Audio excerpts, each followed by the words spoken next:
বন্ধুত্ব নষ্ট হবে এই আশঙ্কায় বিয়েটাই করলেন না মাগুরার এই দুই বন্ধু। একজনের নাম শ্যামল দত্ত, অন্যজন গোলাম সারোয়ার।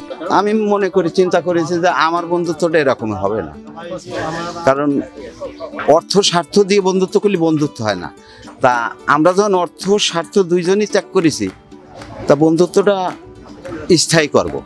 ঘর সংসার করি, বিয়ে শাদী করি, তাহলে হয়তো আমার বন্ধুর সাথে আমি ঠিকমতো সময় দিতে পারবো না তাকে। আর এই ঠিকমতো সময় না দেওয়ার কারণে যদি আমার বন্ধু মনে কষ্ট পায়, তাহলে আমার বন্ধুত্ব থাকবে না। তাই এই এইটা মনে করেই বৈবাহিক জীবনে পা রাখি নাই।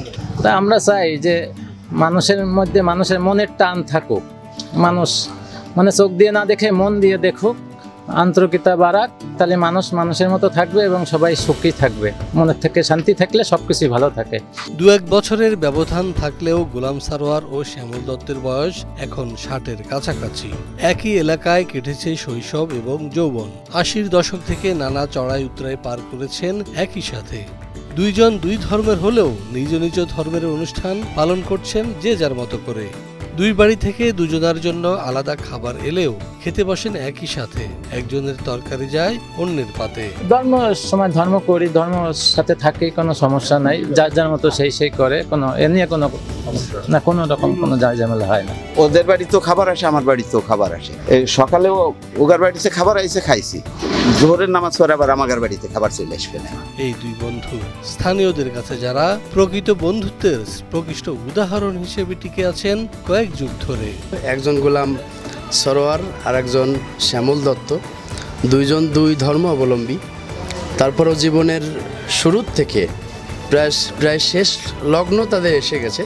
দুইজন আসলে একত্রে আছেন, একত্রে থাকেন। কোনোদিন আমরা এই সমাজের মানুষ তাদের কোনো বিভক্তি দেখি নাই। উপজেলার বাবুখালী ইউনিয়নের একটি মনোহারী দোকান রয়েছে তাদের। একই সাথে ব্যবসা চালান তারা।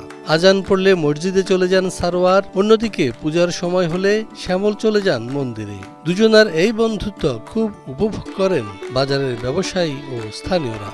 এইখানে আমি ব্যবসা করে দীর্ঘ প্রায় 40-45 বছর। তা আমি দেখেছি যে এদের জীবনে প্রথম ব্যবসার আগের থেকে এর ভিতরে একটা বন্ধুত্ব। এক বন্ধুর বিরহে যে অন্য বন্ধু অসুস্থ হতে পারে, আবার সেই খবর শুনে কাঁদতেও পারে অন্য বন্ধু, সেই দৃষ্টান্তও স্থাপন করেছেন গোলাম সারোয়ার এবং শ্যামল দত্ত। ওর মা ফোন করে আমারে বলল যে সারোয়ার, শ্যামল বোনাই বাঁচতেছে না। ওদের বাড়ি চলে গেলাম রাত যে আসলে অবস্থা খুব খারাপ। যাই হোক, সারা রাত আমি ওর পাশে থাকে সেবা শুশ্রূষা করার পরে সকালেও সুস্থ হয়ে গেল।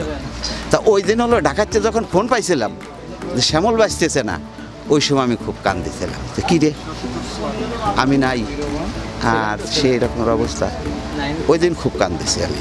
এলাকার নতুন প্রজন্মের অনেকে গোলাম সারোয়ার ও শ্যামল দত্তের এই বন্ধুত্বকে সম্মানের চোখে দেখেন। বর্তমানে এ ধরনের বন্ধুত্ব বিরল একটি ঘটনা হিসেবে দেখছেন তারা।